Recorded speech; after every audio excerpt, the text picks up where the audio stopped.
Bienvenue dans mon atelier à histoire. Pourquoi en Provence on met 13 desserts sur la table à Noël? Et non, ce n'est pas juste pour être gourmand. Parce que derrière ces 13 desserts, il y a une histoire, des symboles, des ingrédients qui racontent la Provence, l'hiver et l'idée de partager. Aujourd'hui, je t'explique d'où ça vient, je te donne la base qu'on retrouve le plus souvent et je te donne une astuce pour retenir les 13 desserts sans te mélanger. Et tu vas voir, c'est un cours de culture déguisé en goûter. Bienvenue dans mon atelier à histoire. Ici, on explore l'histoire, la culture et les traditions en famille, chaque vendredi à 17h. Mais si tu veux en savoir plus, abonne-toi.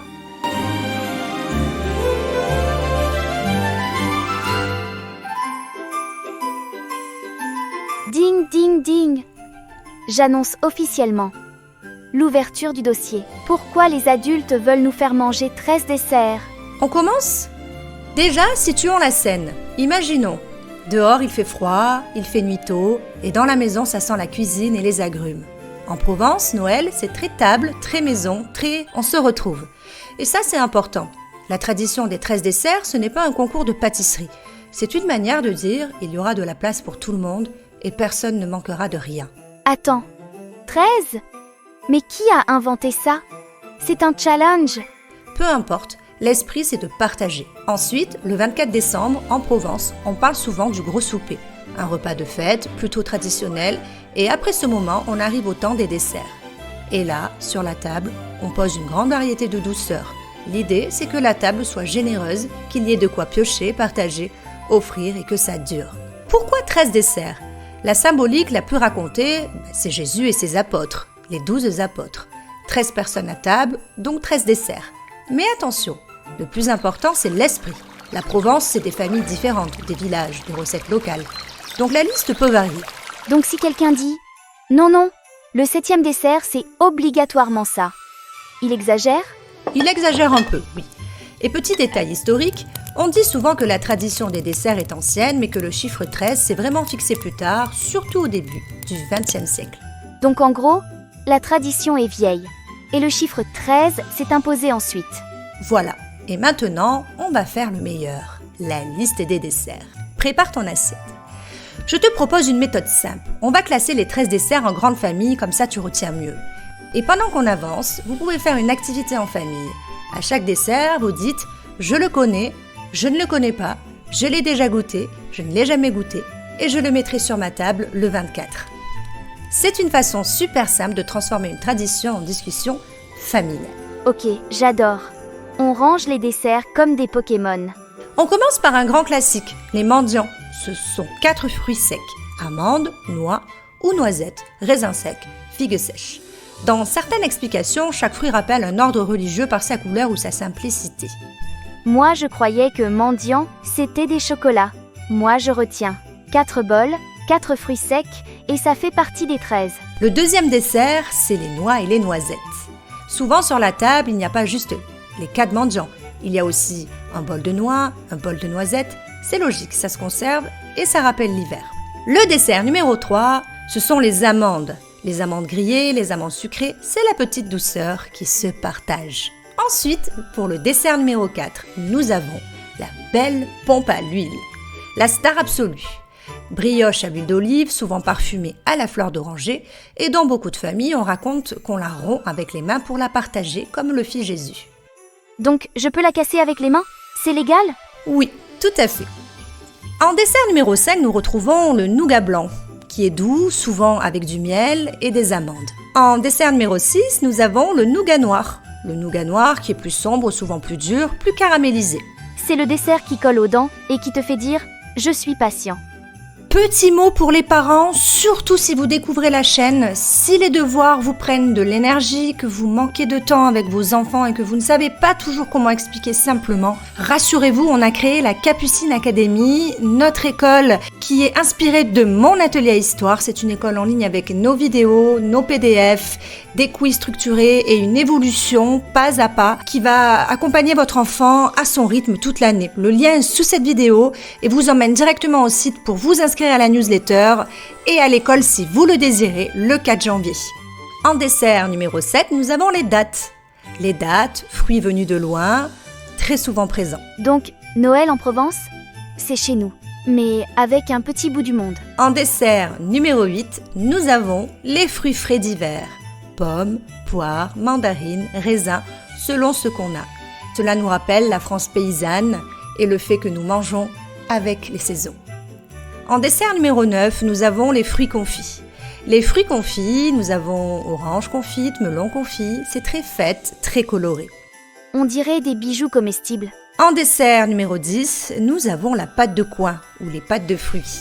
La pâte de coing, c'est une façon ancienne de conserver le fruit tout en douceur. En dessert numéro 11, et tu dois connaître puisque c'est de ta ville, les calissons d'Aix. Pâte d'amande plus fruits confites, souvent associés à notre chère ville Aix-en-Provence. C'est mon dessert préféré. Dessert numéro 12, nous avons les navettes ou plus largement les biscuits du coin. C'est la case croquant. Et en dessert numéro 13, nous avons le dessert signature, celui qui raconte ta famille. Chez certains, c'est la bûche, chez d'autres, un gâteau du village, une confiture marron, une spécialité régionale ou que ta grand-mère faisait chaque année. Donc le 13e, c'est le dessert qui dit « C'est notre Noël à nous ». Voilà. Et c'est ça le cœur de la tradition. Tati, mais toi, quand tu étais petite, tu avais quoi sur la table? Je me souviens surtout d'un truc. Les bols partout, des petits bols, des assiettes, ça sentait la fleur d'oranger et le miel. Et chacun allait piocher juste un petit morceau 10 fois. Et c'est ça que j'adorais. Nous ne sommes pas devant une part énorme, nous sommes devant un choix. Et le choix, ça rend le moment joyeux. Et je te le dis clairement, Capucine, selon les familles, tu peux voir apparaître d'autres desserts qui complètent ou remplacent certaines choses. Des marrons glacés, des croquants sablés, des oreillettes, des pruneaux, des confitures maison, parfois une bûche pâtissière ou en version moderne. Et si tu mets un de ceux-là, tu es quand même dans l'esprit de Noël, tant que tu gardes l'idée des 13 et du partage. Donc la tradition, elle respire. Elle n'est pas enfermée. Exactement.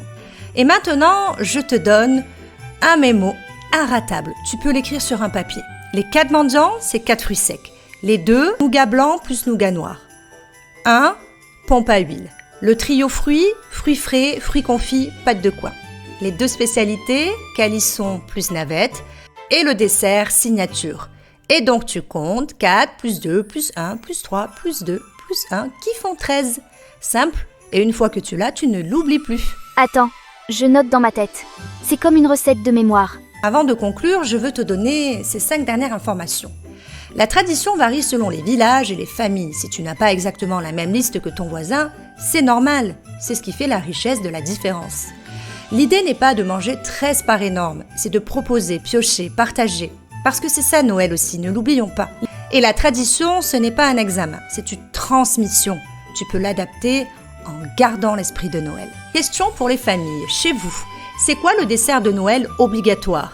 Dites-le nous en commentaire. Avant de faire un dernier jeu, je veux vous donner le détail que beaucoup de gens ignorent en Provence. Les 13 desserts ne sont pas juste des desserts, ils s'inscrivent dans un rituel de table très codé avec des symboles partout. D'abord, les 3. Traditionnellement, on dresse la table avec 3 nappes, souvent une pour le gros souper, puis pour les repas des jours suivants, et on met 3 bougies. C'est une référence directe à la Sainte Trinité dans la culture chrétienne provençale. Donc même les nappes, c'est un message? Oui, en Provence, la table parle. Deuxième détail, tu as peut-être déjà vu 3 petites coupelles de blé sur une table de Noël provençale. Ce sont les blés de la Sainte Barbe. On les sème traditionnellement le 4 décembre et s'ils poussent bien, c'est un symbole d'espérance pour l'année à venir.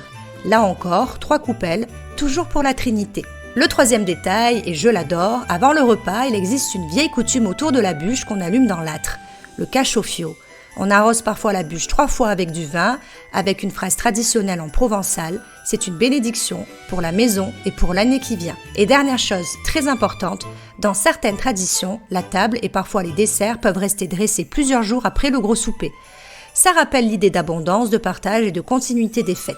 Donc les 13 desserts, c'est la fin d'un repas, mais aussi le début d'un moment. Voilà, et maintenant que tu as les clés, tu ne regarderas plus jamais cette table comme juste une table. Allez, pour terminer, je vais faire un mini-jeu. Je vais décrire et vous devinez. Si je vous dis dessert, brioche à l'huile d'olive, souvent à la fleur d'oranger qu'on partage. Pompe à l'huile. Oui, bravo. Si je vous dis 2 versions, une douce et une très dure, au miel et aux amandes. Les 2 nougats. Oui. Alors, Capucine, qu'est-ce que tu as appris aujourd'hui? J'ai appris que les 13 desserts, ce n'est pas juste miam. C'est une tradition de Provence avec des desserts qui racontent l'hiver, les spécialités du coin et surtout le partage. Parfait. C'est ainsi que se termine notre voyage au cœur des 13 desserts de Noël. Si vous avez aimé cette vidéo, abonnez-vous à mon atelier à histoire, activez la cloche et venez chaque semaine apprendre la culture en famille. N'oublie pas de dire à tes parents qu'ils peuvent nous suivre sur Facebook en tapant mon atelier à histoire et suivre aussi notre école en tapant Capucine Academy sur TikTok et Instagram. Comme ça, ils savent exactement où tu en es dans le programme de l'année. Ils peuvent mieux t'aider pour tes devoirs.